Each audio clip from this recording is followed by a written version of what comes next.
Hello, students! Today, we'll focus on getting to know those grayish-green, peculiar-looking Chenopodiaceae weeds in fields. I'm sure you often encounter them in cornfields, vegetable gardens, and orchards, especially like lamb's quarters and kochia, these tenacious ones. I know these weeds have caused you quite a bit of trouble.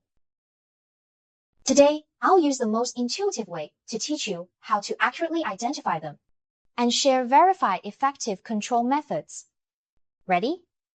Let's begin. First, let's master several key identification features of Chenopodiaceae weeds. The most distinctive feature of this type of weed is their special powdery appearance. If you touch the leaves, often a layer of white powder will stick to your hand. This is because their epidermal cells contain vesicular powder granules.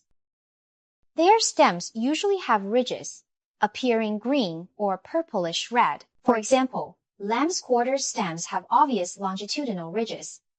Leaf morphology is also special, mostly rhomboid, triangular, or ovate, margins with wavy teeth or lobes, often appearing grayish-green. Inflorescence is another important feature. Chenopodiaceae weed flowers are small and dense, arranged in spikes or panicles. For example, kochia's fluffy panicle inflorescence is quite characteristic. Most special is their utricles. When mature, often with persistent tepals wrapping seeds like little lanterns.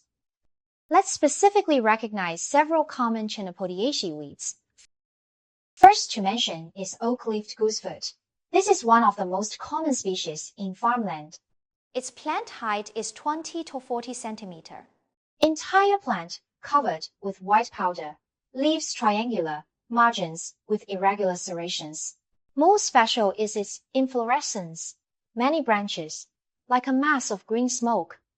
Then there's kochia, also known as summer cypress.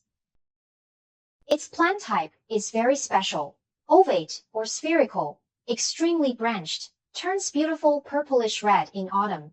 Its leaves are linear, entire plant pubescent when young.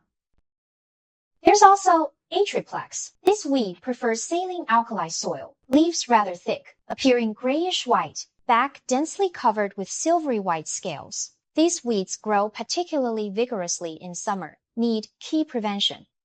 Speaking of control, we need comprehensive measures for annual weeds, like lamb's quarters. Key is timely control at seedling stage. You can use acetochlor before sowing for soil pre-emergence treatment, or at weed 2 to 4 leaf stage use atrazine for foliar spray.